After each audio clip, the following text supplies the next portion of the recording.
Bienvenue à l'émission Un candidat, un programme, une émission initiée par le Conseil supérieur de la communication en partenariat avec la RTB dans le cadre de l'élection présidentielle du 22 novembre 2020. Pour ce numéro, nous recevons le candidat de l'ADF RDA, l'Alliance pour la démocratie et la Fédération Rassemblement démocratique africain, Maître Gilbert Namdouda Ouedraogo. Bienvenue, Maître. Merci. Bonsoir.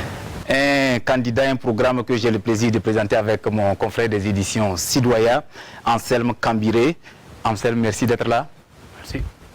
Bienvenue à tous. Une heure d'échange pour mieux comprendre le projet de société du candidat de l'ADF RDA. Maître Gilbert Namdouda Ouedraogo, vous avez été élu plusieurs fois, nommé plusieurs fois ministre, député. Vous avez également été chef de file de l'opposition politique burkinabé, maire de Ouaïbia. Depuis quelque temps, le nom Namdouda est mis en exergue. Pourquoi? Oui, le nom, d'abord je voudrais vous remercier de me recevoir à cette émission. Et je voudrais avant toute chose avoir une pensée pour les milliers de Burkinabés qui sont tués du fait du terrorisme, mais également pour ces millions de personnes qui sont déplacées à l'intérieur de leur territoire national. Je voudrais également renouveler mon soutien à nos forces de défense et de sécurité. Ceci étant dit, le nom Namdouda, je le tiens de mon arrière-grand-père, qui lui aussi s'appelait Namdouda, qui dans l'histoire du royaume du Yatenga est connu pour être un conquérant. Et ce nom m'a été donné, et donc c'est le symbole en fait de la conquête du pouvoir. Namdouda, Nam, c'est le pouvoir, Douda, ça veut dire le pouvoir littéralement qui monte. Donc Namdouda, ça traduit l'ascension.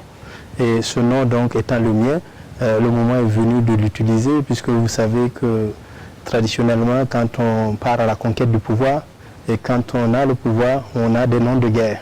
Et parmi mes noms, donc il y a le nom Namdouda, que je retiens. J'ai un autre nom également, Ngulwende.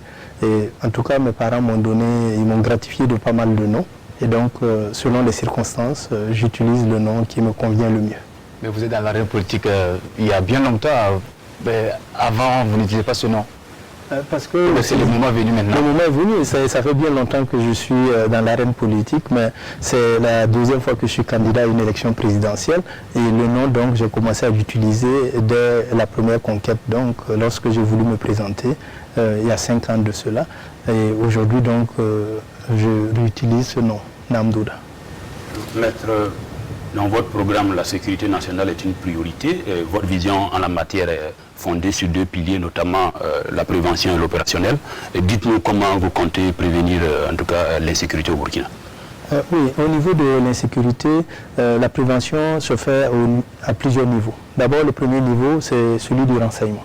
Il va falloir renforcer le renseignement et faire en sorte donc que nos services de renseignement qui existent et qui font déjà du bon travail soient épaulés et suffisamment de moyens pour pouvoir apporter les informations, car c'est ce qui permet d'éviter un certain nombre d'attentats, un certain nombre de situations difficiles pour notre pays, le Burkina Faso. Au-delà de renforcer le renseignement, il faudrait travailler à pouvoir équilibrer nos zones, c'est-à-dire le développement équilibré de nos régions à travers un programme.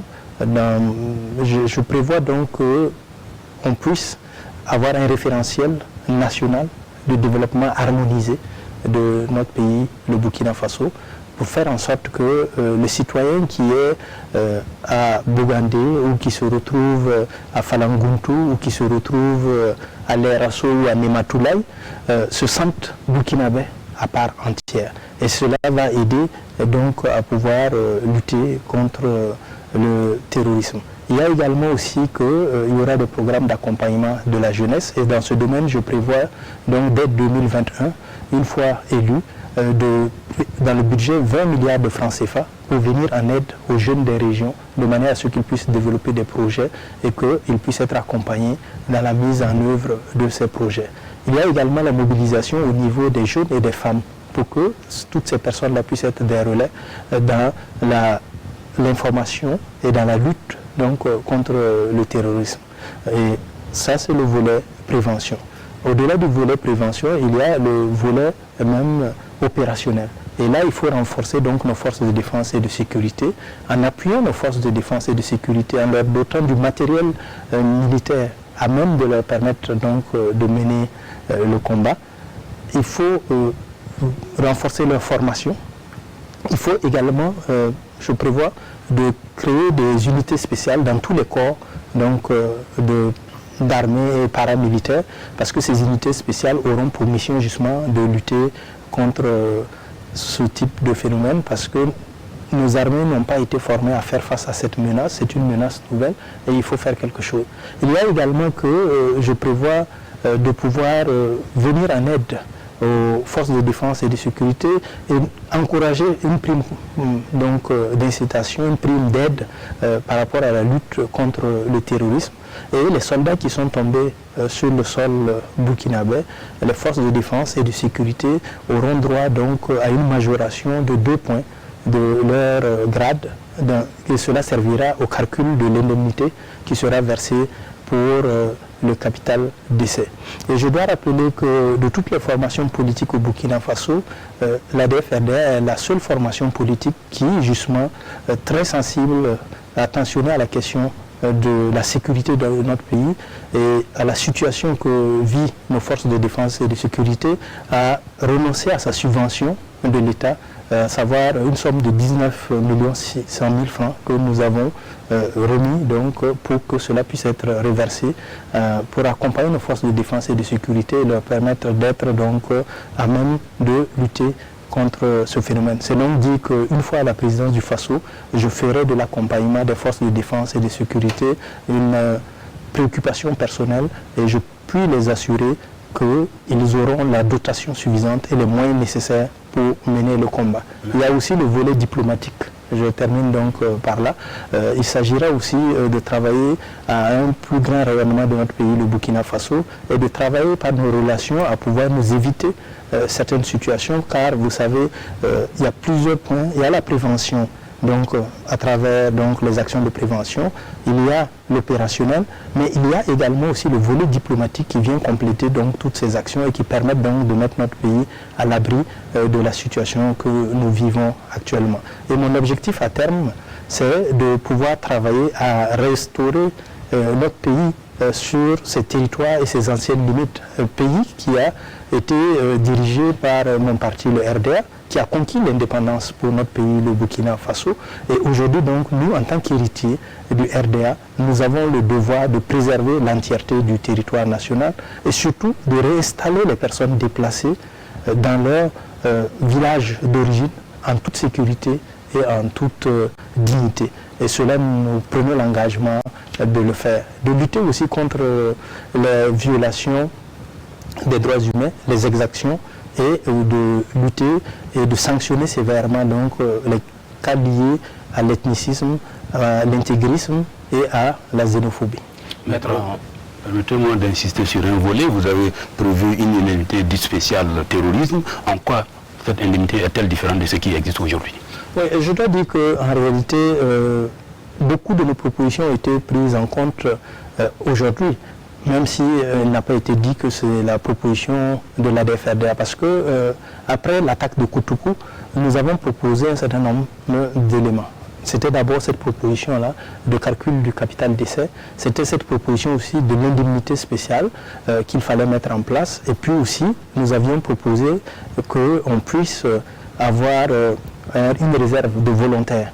Et donc, faire appel à des personnes qui seraient prêtes à servir comme volontaires avec une réserve citoyenne. Mais cela n'a pas été mis en application comme on le proposait, parce qu'au lieu de faire une majoration de 2 échelons, comme nous l'avons proposé, on a fait une majoration d'un échelon, certainement pour que ce ne soit pas dit que ce sont des idées de l'ADF qui ont été mises en place. C'est pour cela, une fois arrivé au pouvoir, nous allons le faire. Pour ce qui est de l'indemnité, nous allons faire en sorte que cette indemnité puisse être rehaussée, mais qu'elle puisse être disponible. Parce qu'il nous revient que souvent la difficulté c'est qu'on ne perçoit pas cette indemnité, alors que vous savez que le moral de la troupe est très important. Quand les gens sont sur le champ de bataille et qu'ils n'ont pas le minimum vital, comment voulez-vous que ces personnes-là puissent avoir le moral pour pouvoir mener le combat? Et il faut que la reconnaissance de la nation soit constatable, vérifiable, et que ces personnes-là sentent que en allant sur le front, en allant combattre pour sauver la patrie, toute la patrie est mobilisée derrière eux. Parce que ces personnes-là, ce sont des êtres humains comme nous, ce sont des femmes et des enfants qui laissent des parents, des enfants, et qui vont au combat. Et il faut que ces personnes-là soient rassurées. Et moi, je ferai en sorte donc de mettre les moyens nécessaires à leur disposition pour pouvoir avoir le moral suffisant pour mener ce combat. Donc il s'agira de revoir cette prime, d'augmenter le montant de la prime et de faire en sorte que la prime soit disponible à temps pour qu'ils puissent avoir cette prime réellement. Maître, vous envisagez mettre en place une politique dite de main tendue à nos compatriotes qui ont rejoint les groupes terroristes en accordant une amnistie à ceux ayant commis des crimes moins graves et favoriser du coup leur insertion sociale. Est-ce que ce n'est pas encourager de facto nos compatriotes à rejoindre les groupes terroristes dans l'espoir d'avoir des mesures d'accompagnement? Non, pas du tout. C'est une des mesures que vous avez évoquées. Je vous disais tantôt que nous allons renforcer donc, nos forces de défense et de sécurité. Donc nos forces de défense et de sécurité vont monter en puissance sur le plan opérationnel. Mais à côté de cela, il faut reconnaître que le phénomène a pris une certaine ampleur. Si la question avait été traitée avec sérieux, nous n'en serions pas là. Au moment où nous étions attaqués de l'extérieur, il était plus facile de gérer cette question. Malheureusement, on a laissé le problème s'installer.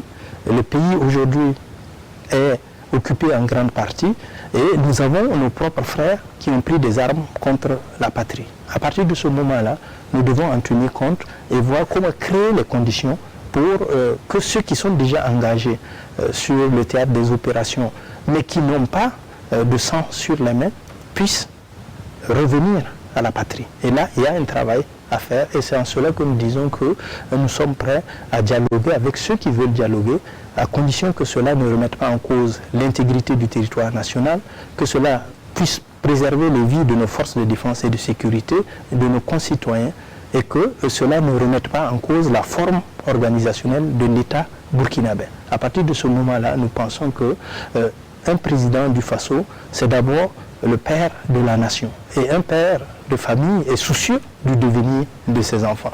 Je vous disais tantôt qu'on a plus d'1 million de personnes déplacées à l'intérieur du territoire national de force. Nous perdons des centaines de milliers de personnes. Il faut trouver une réponse appropriée à ces préoccupations-là. Et je m'engage donc, une fois élu à la présidence du Faso, à travailler à régler cette question pour retrouver le territoire dans son intégralité, permettre la liberté d'aller et de venir de tous les citoyens burkinabés sur l'ensemble du territoire national et réinstaller les personnes déplacées dans leur village d'origine. Quand vous parlez de leur réinsertion sociale, vous passez à quoi? Quand je parle de... c'est surtout, je parle de la réinstallation. Parce que vous voyez, le phénomène est tellement profond et grave que vous avez des personnes qui n'ont rien demandé à personne, pas à l'État, parce que c'était des personnes qui vivent dans leur famille, dans leur village, qui étaient autonomes, qui avaient leurs ressources, qui avaient leur bétail, et qui ne pensaient pas un seul jour se retrouver réfugiés dans leur propre pays. Parce qu'on parle de déplacés internes et de réfugiés quand il s'agit de personnes extérieures, mais au Burkina Faso, nous n'avons jamais vécu cette situation, elle est inédite. Et donc, il faudrait organiser le retour de ces personnes dans leur village d'origine. Et il faudrait les accompagner parce qu'il faut repartir à partir de rien. Parce que ce qui a été laissé sur le terrain, ils ne sont pas sûrs de retrouver cela sur le terrain. Et il faut même un accompagnement psychologique parce que c'est un traumatisme que les Burkinabés ont subi et l'État devrait être à leur côté et faire en sorte que justement chaque Burkinabé sache que il est burkinabé à part entière et qu'il ne s'agit pas seulement de protéger les personnes les plus nantis ou les personnes politiques, mais il s'agit de protéger chaque burkinabé pour que tous les burkinabés se retrouvent en situation de sécurité. C'est un élément important pour la cohésion sociale et nationale dans notre pays, le Burkina Faso.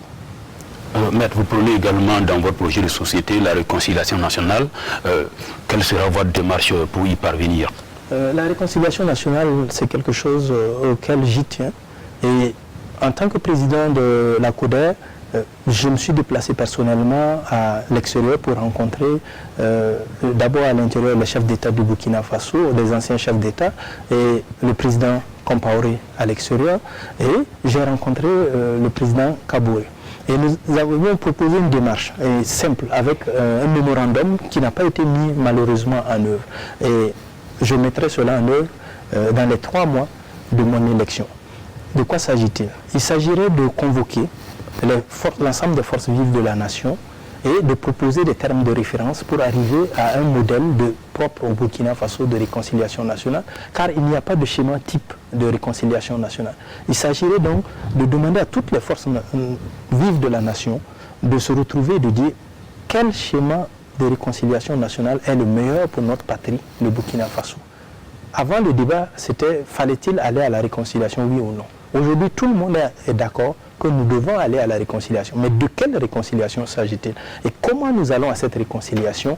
On doit discuter de toutes ces questions et je pense qu'en 72 heures, on doit pouvoir dégager une position consensuelle que je m'engage en tant que président du FASO à mettre en œuvre dans les jours qui suivent, selon le calendrier consensuellement établi par les Burkinabés, les forces vives de la nation. Donc voilà comment je compte régler la question de la réconciliation nationale dans notre pays, le Burkina Faso.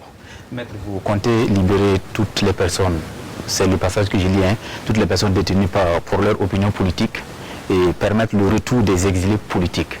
Est-ce que cela suppose qu'une fois de retour au Bercail, parlant des exilés politiques, ils ne seront pas entendus par la justice si d'aventure la justice voulait les entendre? La réponse à cette question se trouve dans la réponse que je viens de donner, c'est de dire que le principe est de faire revenir toutes les filles et fils du Burkina Faso parce que nous en avons besoin pour construire notre patrie et surtout pour faire face à l'adversité. Maintenant, comment cela va être fait? S'agira-t-il de la justice traditionnelle, à savoir, faut-il aller à une justice moderne ou bien faut-il aller à une justice transitionnelle? Il appartiendra aux forces vives de la nation de décider du schéma. Nous sommes tous d'accord qu'il faut aller au triptyque vérité, justice et réconciliation nationale. Maintenant, nous devons définir comment tout cela va se faire. Et une fois que cela est défini, cela se fera. Moi, ce que je peux dire, c'est qu'en tant que président du FASO, je garantirai la dignité de tous ceux qui vont revenir au Burkina Faso. Parce que le problème en réalité qui se pose souvent dans ce pays, c'est que souvent on cherche à humilier les gens inutilement. On ne peut pas construire une nation en essayant d'humilier ses adversaires. Chacun a sa personnalité, chacun a sa dignité. Et en écoutant les uns et les autres, il y en a qui vous diront « oui, mais ils ont fait pire ». Mais il faut qu'on arrête à un moment donné. On ne peut pas continuer. Soit on a des convictions, soit on a des idéaux et qu'on veut défendre ces idéaux-là. Et pour ça, on est prêt à subir un certain nombre de contraintes et de difficultés. Mais c'est pour créer un Burkina Faso meilleur. Parce que mon objectif, mon projet, vous l'avez vu, il est intitulé « Pour l'unité, pour la patrie, pour la nation de la nouvelle espérance ». Et cela ne peut pas se construire sans rassembler les Burkinabés. Et l'objectif, c'est de construire un Burkina Faso réconcilié, fort et prospère. Et cela ne peut se faire qu'avec tous les enfants de la patrie, sans chercher à faire des règlements de compte. Et on ne dit pas d'oublier le passé. Nous avons besoin de connaître notre passé, mais nous devons regarder vers l'avenir et nous devons décider ensemble de ce que nous allons faire de notre passé et comment nous arrivons maintenant à surpasser notre passé pour regarder vers l'avenir et pour avancer. Quand vous parlez d'humiliation, à quoi faites-vous référence? Quand je parle d'humiliation, à quoi je fais référence, nous avons connu des régimes d'exception ici et vous savez que des personnes ont été interpellées en dehors de toute règle et que ces personnes-là ont été trimballées partout, déposées dans des conditions humiliantes. Et tout cela, il faut revoir ça. Parce qu'aujourd'hui, malheureusement, il faut que tous nous comprenions, et surtout les dirigeants comprennent que quand vous arrivez au pouvoir, vous êtes là pour un temps. Et que le pouvoir lui-même doit être respecté. C'est-à-dire la fonction présidentielle doit être respectée. C'est dire par exemple que, élu président du FASO, le président Roch Marc Christian Kaboré, président sortant, je prendrai des dispositions pour que le président soit traité comme il se doit. Je ne viendrai pas au pouvoir parce que je cherche à régler des comptes avec X ou Y. Mais il faut que la fonction soit respectée. Tous ceux qui ont servi la patrie burkinabé, les anciens ministres, les anciens présidents, les anciens premiers ministres, les anciens présidents d'assemblée, les anciens responsables, il faut un minimum de reconnaissance.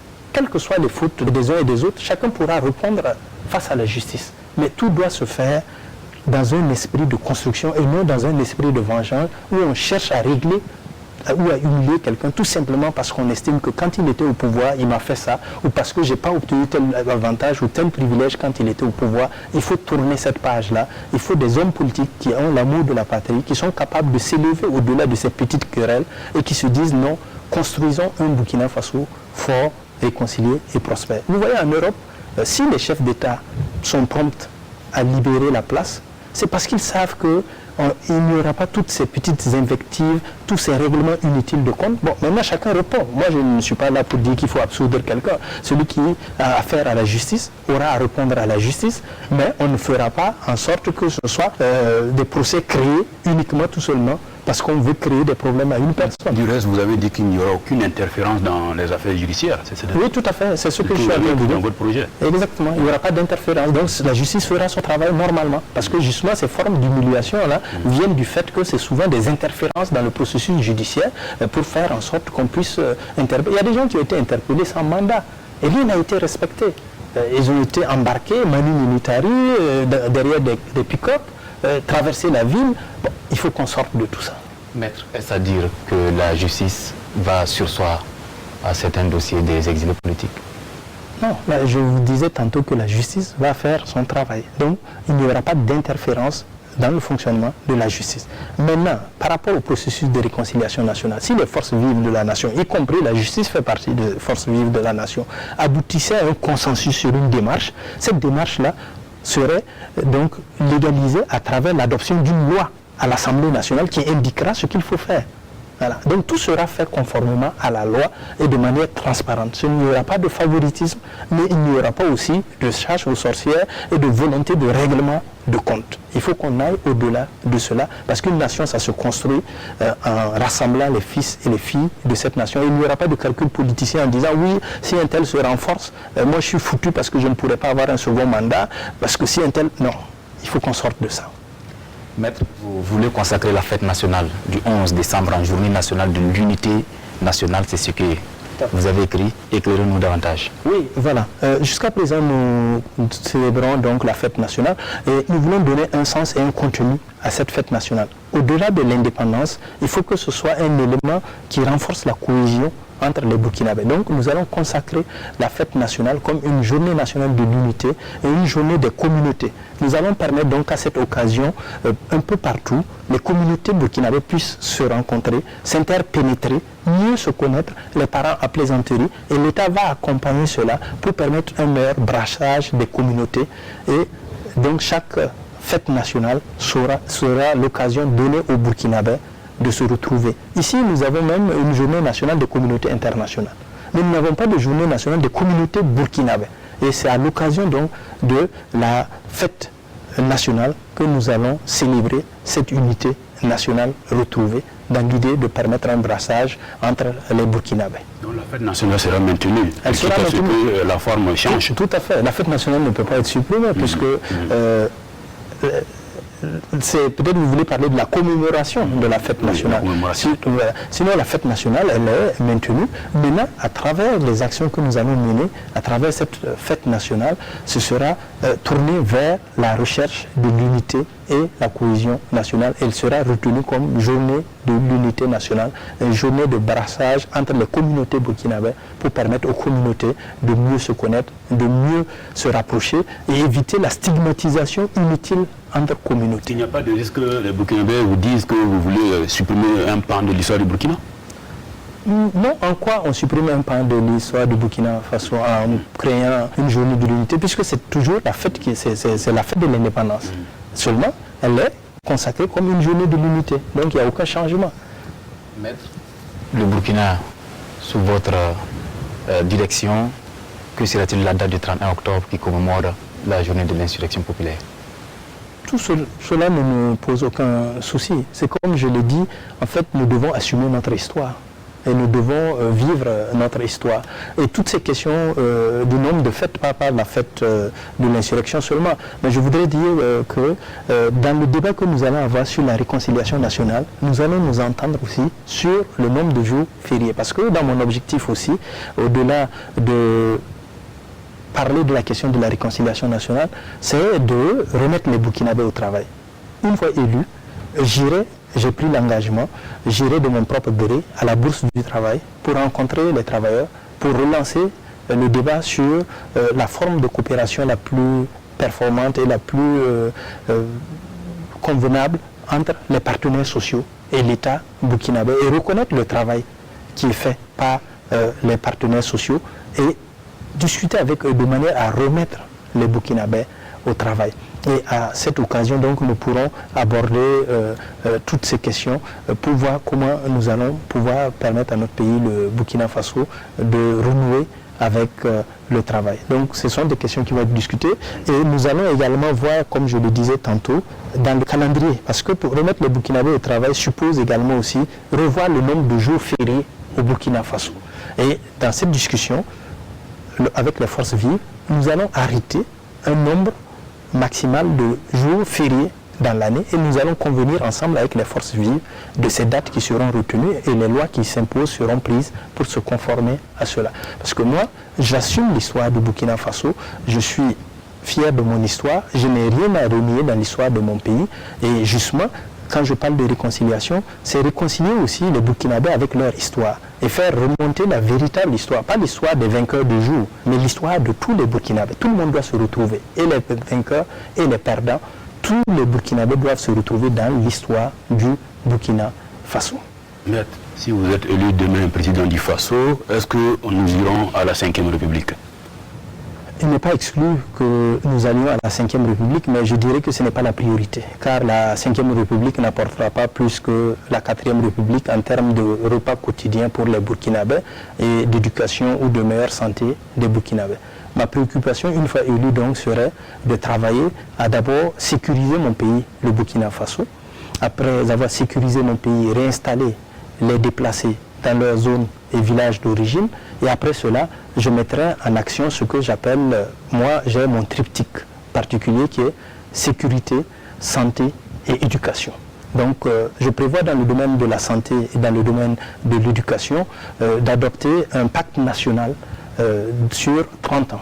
Dans le domaine de la santé, dans le domaine de la sécurité. Voilà. Maître, vous parlez dans votre projet de société de rationalisation des institutions, en citant le HCROUM, le Haut Conseil pour la Réconciliation et l'Unité Nationale, le médiateur du FASO, le Conseil économique et social CES, le Haut Conseil pour le dialogue social. Allez-vous les fusionner, les supprimer ou réduire drastiquement le budget? Oui, en fait, tout cela va être évalué. L'objectif, c'est de mobiliser plus de ressources pour notre pays et d'utiliser au mieux les ressources qui sont affectées et faire en sorte que les ressources affectées correspondent vraiment aux besoins réels de ces institutions et apportent quelque chose à notre pays, le Burkina Faso. C'est la raison pour laquelle on va voir toutes les institutions qui peuvent être similaires, qui peuvent avoir un objet qui se rapproche. On peut voir la possibilité de les rationaliser, soit en fondant ces institutions, soit en redéfinissant les missions de chacune de ces institutions, mais l'objectif étant à terme de rationaliser donc l'intervention de l'État et de faire en sorte que nous soyons le plus efficaces possible. Parlons toujours de rationalisation des dépenses. Vous envisagez mettre en place un gouvernement de 25 ministres avec 5 secrétaires d'État. C'est pratiquement le même nombre que nous avons aujourd'hui. Ce n'est pas cela en réalité la difficulté. C'est un élément parmi, mais j'ai dit une fois élu président du Faso, j'ai 72 heures pour nommer mon Premier ministre. Je nommerai donc mon Premier ministre dans les 72 heures. C'est un calendrier que je me suis imposé à moi-même.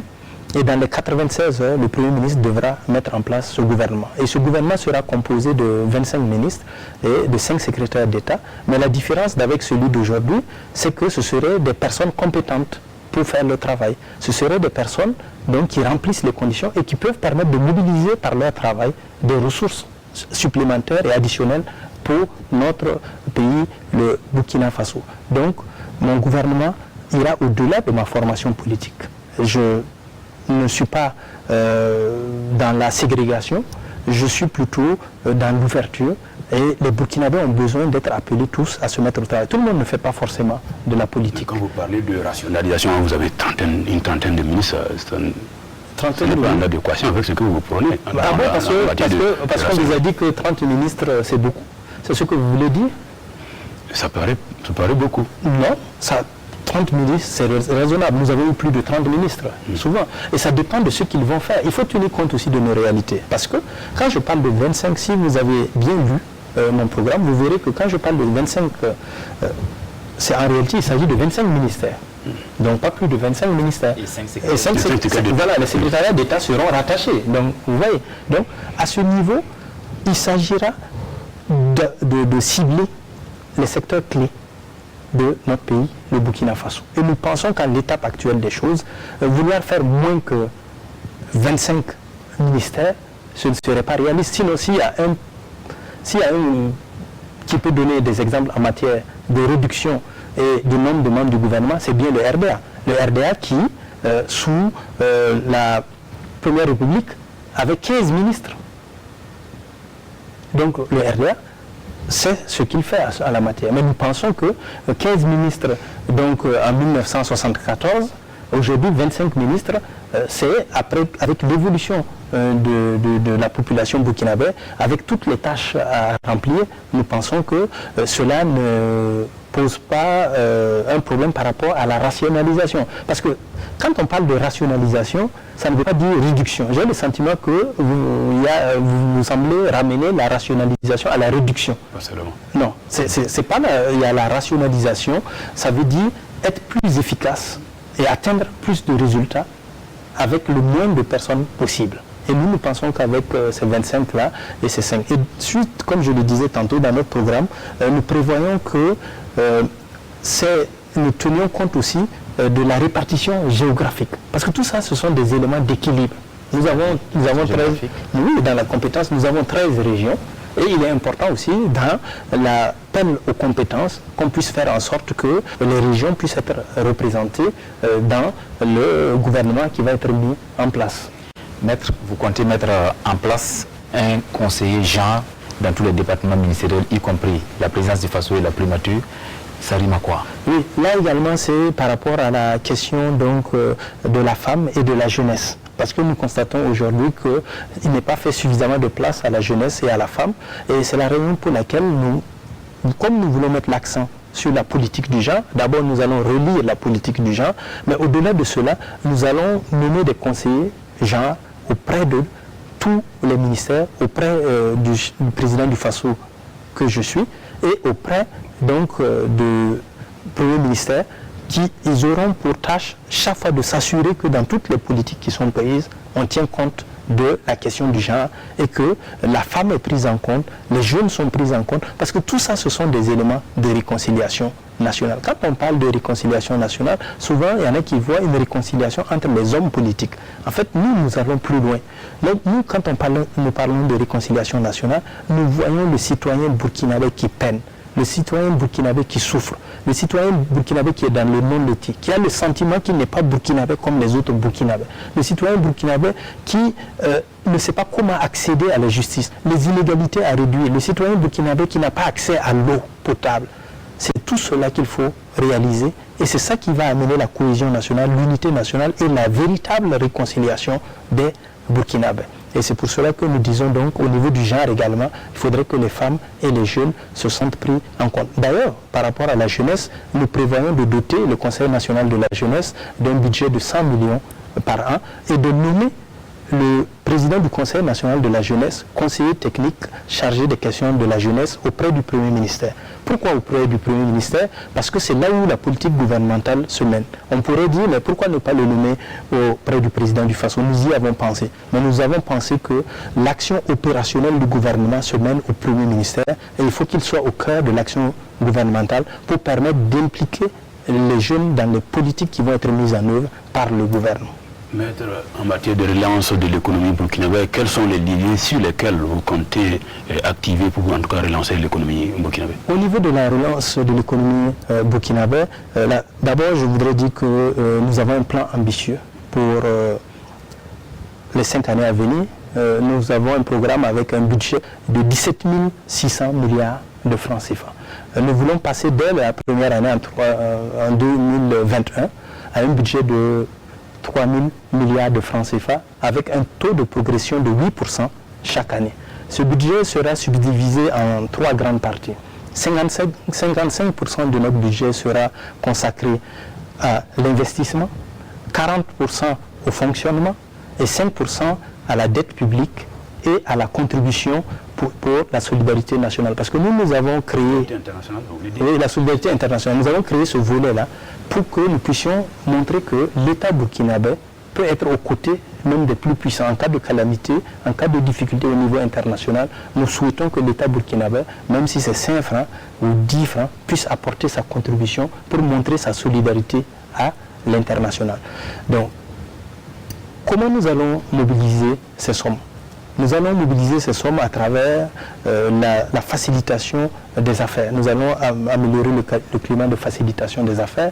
Nous allons créer les conditions incitatives et nous allons permettre de pouvoir créer plus d'entreprises. Et nous allons également aussi travailler à la mobilisation de plus de recettes en accompagnant. Et sur notre budget, nous envisageons que 70% du budget, donc des 3 000 milliards, soit mobilisé à l'interne, au niveau local, et 30% à travers l'aide publique au développement. Pour les recettes, nous comptons aller à une mobilisation des recettes de l'ordre de 25% du PIB. Et 25% du PIB, ça fait 2200 milliards de francs CFA. Donc déjà à ce niveau, nous pouvons mobiliser 2200 milliards de francs CFA, complétés avec les autres recettes, avec l'appui budgétaire extérieur, nous pouvons mobiliser très facilement les 3 000 milliards de francs CFA. Donc voilà comment nous comptons. 3 000 milliards dès 2021, oui. C'est ce que prévoit votre programme. Et ça dit que le contribuable doit s'attendre à payer plus. Non, le contribuable n'aura pas à payer plus.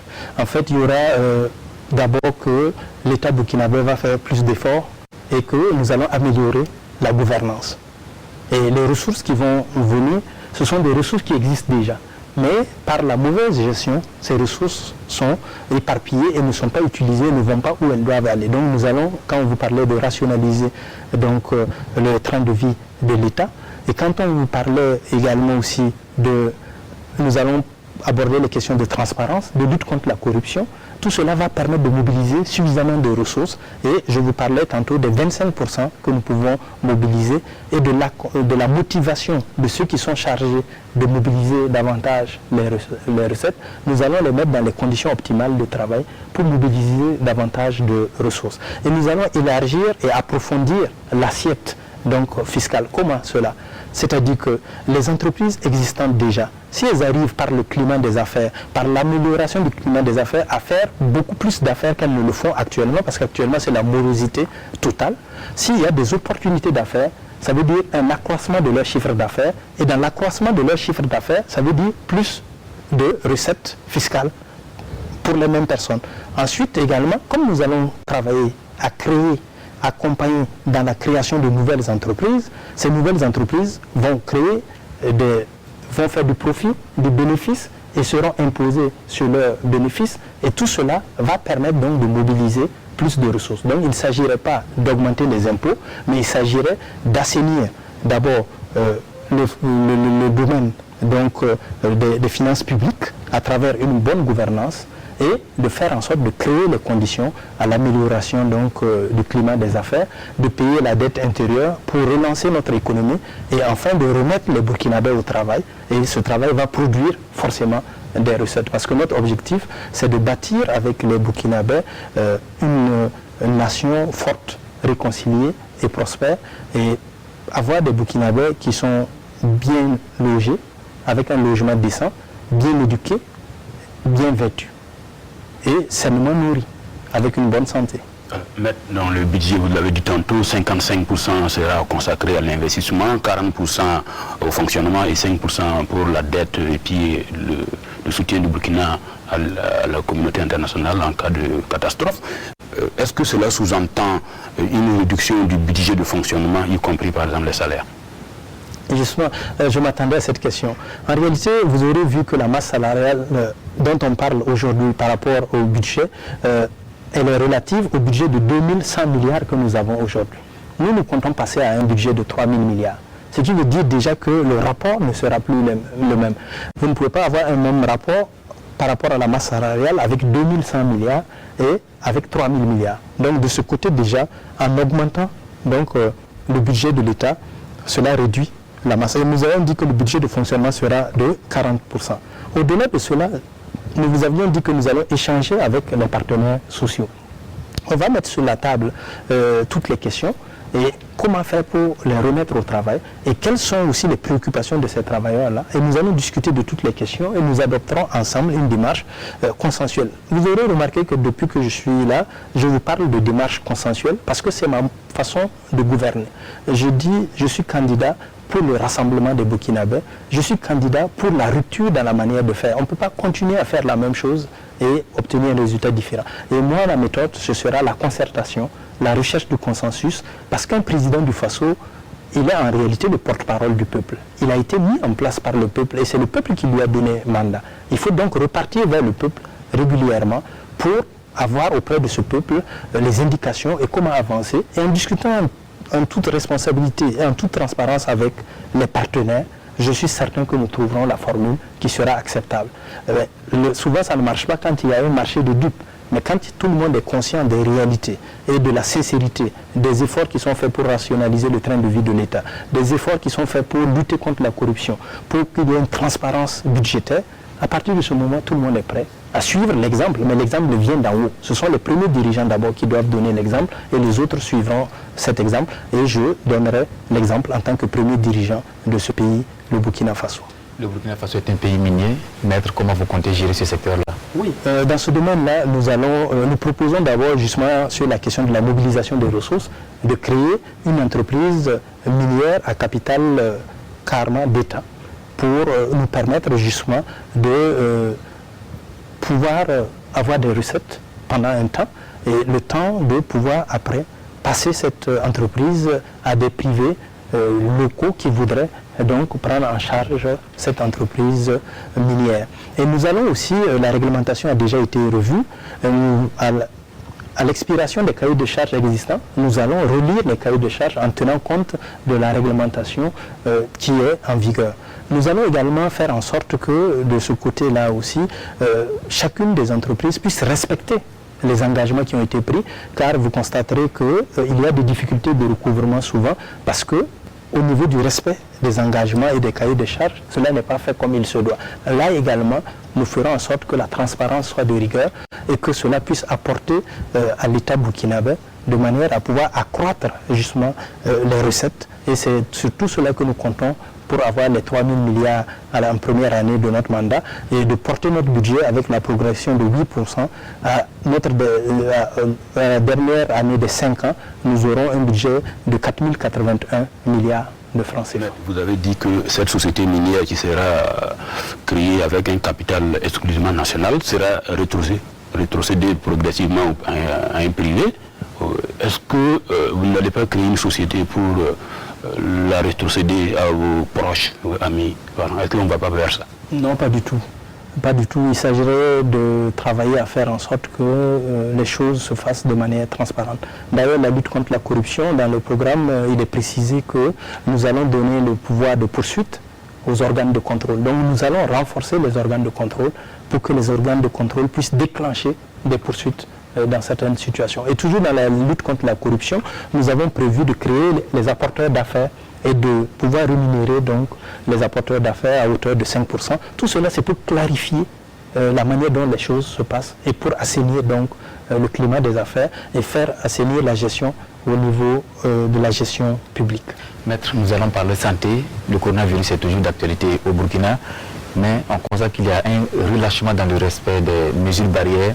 Quelles sont les mesures anti-corona que vous proposez? Oui, il faut continuer à alerter, mais il faut dire que malheureusement, les autorités s'étaient très mal pris dans la question de la pandémie, ce qui a fait que les Burkinabés, à un moment donné, ont douté de l'existence de cette pandémie. Sinon, personnellement, je suis très engagé dans le combat. Très régulièrement, je publie sur mes pages les statistiques de l'évolution de la pandémie. Et là également, nous allons, au-delà de la question de la pandémie à coronavirus, nous allons revoir de fond en comble le secteur de la santé. Nous vous proposons à ce niveau Vous parlez tantôt d'impact national de la santé. Sur 30 ans. Qu'est-ce qu'on y met dedans? D'abord, nous allons avoir la fonction publique, nous allons avoir donc la fonction publique hospitalière. Nous allons travailler à discuter. Oui, nous allons réorganiser tout cela parce que nous avons, vous savez, le projet que je propose au Burkina Faso, le condensé de rencontres que j'ai eues avec des partenaires sociaux, avec les organisations de la société civile, avec des leaders religieux, avec la diaspora, avec les corps de métier. Donc, mon programme, même dans le processus d'élaboration de mon programme, il s'est voulu participatif. Parce que l'ère où on arrivait avec le grand timonier, qui est celui qui sait tout, qui a le recette à tout, est terminée. Il faut aller vers les gens. Il faut que celui qui veut être président du Faso sache qu'avant tout, il est serviteur des Burkinabés. Et il faut aller vers les Burkinabés pour comprendre les préoccupations des Burkinabés. Dites-nous ce qui est dans le pacte. C'est pour dire que par rapport à ce pacte-là également aussi, nous avons rencontré des intervenants dans le domaine de la santé. Et ils nous ont expliqué donc les préoccupations. Et donc je parlais donc justement de voir la question de la fonction publique, comment on opérationnalise ça réellement. Parce que vous savez, il y a beaucoup de choses qui sont dites, qui sont faites, mais qui dans la réalité ne fonctionne pas comme il se doit. Il faut aussi revoir la question de fonctionnement au niveau des infrastructures même hospitalières. Comment nous améliorons nos infrastructures, comment nous impliquons davantage le secteur de la santé dans ce qui se fait dans le domaine de la santé, parce que souvent ils ont le sentiment qu'on vient leur imposer les règles de l'extérieur. Et donc la discussion va porter sur toutes ces questions-là. Et nous allons arrêter. Qu'est-ce que nous voulons faire dans les 30 années à venir pour notre santé? Nous offrons un certain nombre de choses. Nous avons un certain nombre de pistes en matière d'infrastructure sanitaire, en matière de traitement du personnel sanitaire, en matière d'organisation. Mais tout cela va se faire à travers un échange avec donc, les personnes concernées qui seront toutes appelées à ce que nous puissions ensemble arrêter ce pacte national pour la santé avec l'objectif de se dire quel système de santé nous voulons avoir dans les 30 années à venir. Parce que nous, tout ce que nous voulons faire, nous voulons nous projeter dans l'avenir. Et dans cette projection, vous comptez élargir la gratuité des soins de 0 à 15 ans aux femmes enceintes et aux enfants. Donc, si on comprend bien, la moitié de la population burkinabé aura droit des soins gratuitement, où est-ce que vous allez trouver les moyens? Oui, je vous ai dit que nous passions de 2100 milliards à 3000 milliards et qu'il y avait une progression de 8% et que entre les 5 années de mon entre les 5 années de mon mandat, nous aurons progressé dans un ordre absolu de 3 000 milliards à 4 081 milliards. Donc il y a 1081 milliards qui viendront s'ajouter. Donc depuis la première année à la 5e année. Et toutes ces ressources, justement, c'est celles qui vont servir à pouvoir faire cela. Parce que nous estimons que faire la gratuité de 0 à 5 ans, c'est bon, mais il faut passer de 0 à 15 ans. Mais au-delà de cela, il y a aussi la prise en charge des femmes enceintes. Et nous voulons aussi à ce niveau-là arriver au taux zéro de femmes enceintes qui décèdent en couche. Nous avons également, toujours dans le sens de la gratuité, nous allons instaurer la gratuité au niveau des urgences médicales, obstétricales et chirurgicales. Donc, nous proposons un certain nombre de choses, parce que comme je vous dis, tout ça, ce sont des éléments de réconciliation nationale. Il faut créer les conditions pour que les Burkinabés sentent qu'ils sont pris en compte et que leurs préoccupations sont traitées. Si vous ne traitez pas les préoccupations des Burkinabés, vous ne pouvez pas avoir des Burkinabés apaisés. Et il faut que le système de santé soit développé, qu'on ait des infrastructures. Nous allons réduire, d'ailleurs dans nos programmes, nous l'avons prévu, nous allons réduire les évacuations sanitaires. Et nous allons travailler à renforcer le plateau technique au niveau du Burkina Faso. Et nous allons faire en sorte qu'au niveau régional aussi, nous ayons des unités qui sont capables de traiter les questions de santé de manière autonome. Nous allons faire la coopération entre les différents organismes de santé. Donc nous avons même l'approvisionnement en médicaments également aussi, parce que même dans le cadre de la gratuité de 0 à 5 ans, les difficultés qui sont rencontrées, c'est que quand les femmes viennent avec leurs enfants, en réalité, quand on vous fait le bon pour les médicaments, la plupart du temps, il y a rupture. Donc vous êtes obligé finalement d'aller acheter pour pouvoir soigner votre enfant. Nous allons créer les conditions pour que nous ayons les dépôts nécessaires au niveau des dépôts pharmaceutiques des hôpitaux, qu'il y ait le nécessaire pour venir en aide et pour traiter ces enfants. Et ce ne sont pas des dépenses de trop, parce que ces dépenses sont utiles. Il y a l'assurance aussi, maladie universelle, nous allons l'étendre à tous et faire en sorte que cela soit une réalité pour tous. On est pris déjà par le temps. Je voulais évoquer un point que vous avez mentionné dans votre projet de société, notamment vous parlez de procréation médicalement assistée. Est-ce que le Burkina va vers des inséminations artificielles ou bien de la gestation pour autrui? Non, il ne s'agit pas de cela. Vous savez, il y a beaucoup de couples au Burkina Faso, malheureusement, de jeunes couples qui ont du mal à procréer. Et ces Burkinabés ont besoin de sentir que l'État est à leur côté. C'est la raison pour laquelle, élu président, je m'engage à accompagner ces couples. Qu'ils soient jeunes, qu'ils soient d'un certain âge, s'ils sont en âge de pouvoir procréer, s'ils ont des difficultés, qu'ils puissent être assistés et qu'ils puissent avoir le suivi nécessaire pour leur permettre donc de pouvoir procréer. Parce que tout cela participe à la cohésion nationale et participe aussi à permettre d'assurer la relève pour notre pays, le Burkina Faso. Maître, en plus du pacte national pour la santé, il y a le pacte national pour l'éducation. Dans ce pacte-là, vous dites que il y aura la gratuité des frais de scolarité. Mais la question de 0 à 16 ans. Tout à fait. Là, on peut les choses... Les enfants burkinabés de 0 à 16 ans, oui, puisque ils vont gratuitement à l'école. L'école est obligatoire jusqu'à cet âge. Si l'État a pris un texte pour dire que l'école est obligatoire à cet âge, l'État doit pouvoir pourvoir à ce que ces enfants-là puissent être scolarisés. La question que l'on pose également est qu'il y a une inadéquation entre la formation et la demande d'emploi. Comment vous comptez résoudre cette problématique-là? Justement, c'est pour cela que dans ce domaine également, nous proposons un pacte sur les 30 ans.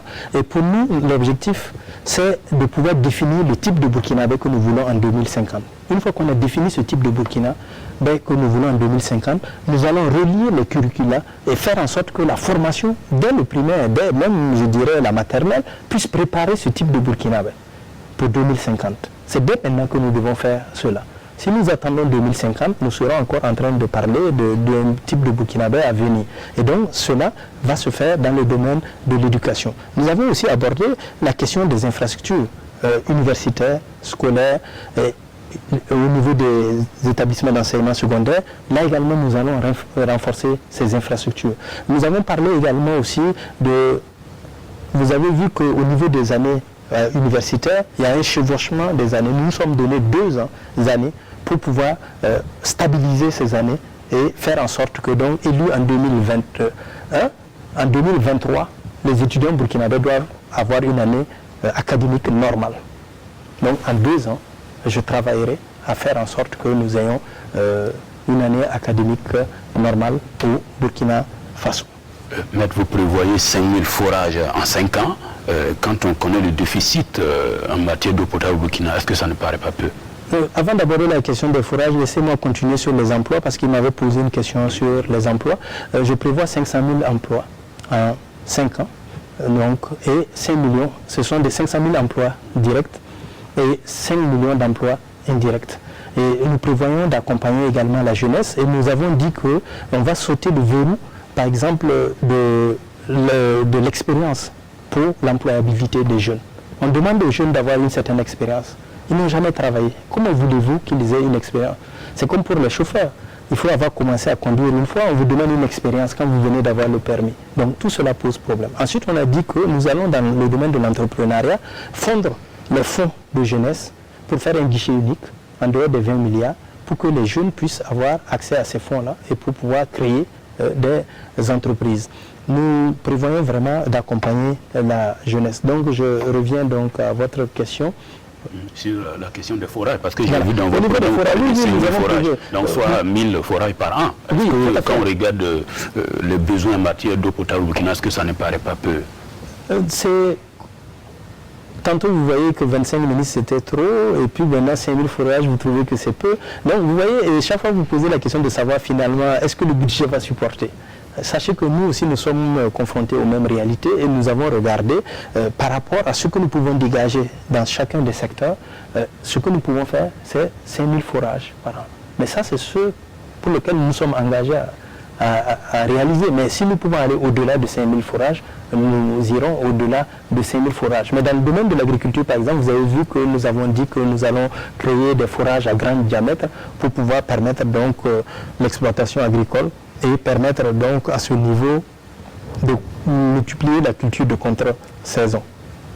Maître, quelle place accordez-vous à la culture et au tourisme dans votre programme quand on sait que, selon certains, c'est la culture, c'est le parent pauvre dans les politiques publiques? Nous accordons une place importante à la culture. Nous avons un volet où nous traitons justement de la culture, des médias, des sports et des loisirs.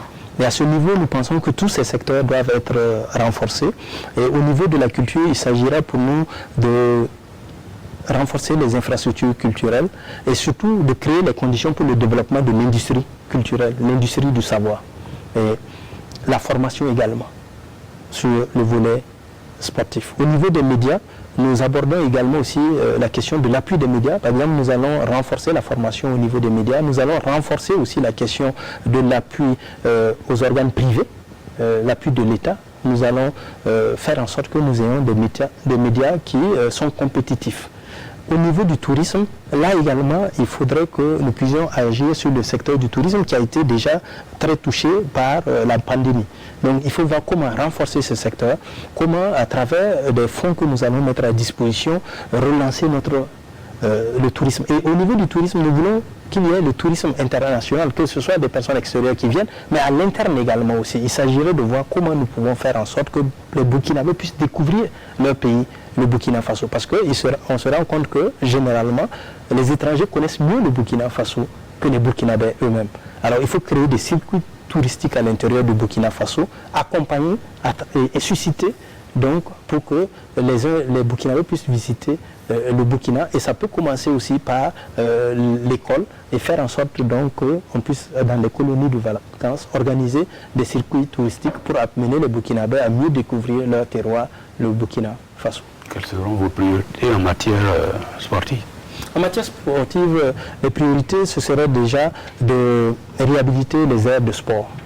Donc, au niveau de l'infrastructure sportive, renforcer cela et également renforcer la formation et puis voir aussi comment accompagner le sport de haut niveau pour que le Burkina Faso puisse rayonner parce que cela aussi fait partie de la diplomatie, du rayonnement diplomatique. Et donc, nous allons accompagner ce secteur qui est un secteur important pour notre pays. Maître, est-ce que vous faites le sport? Naturellement que je fais le sport, mais est-ce que je le fais tous les jours? Pas forcément. Mais en tout cas, je suis un adepte j'aime jouer au maracana, j'aime faire de la natation et j'aime faire de la marche. Maître, je pense qu'on s'achemine vers la fin de cette émission. Donc,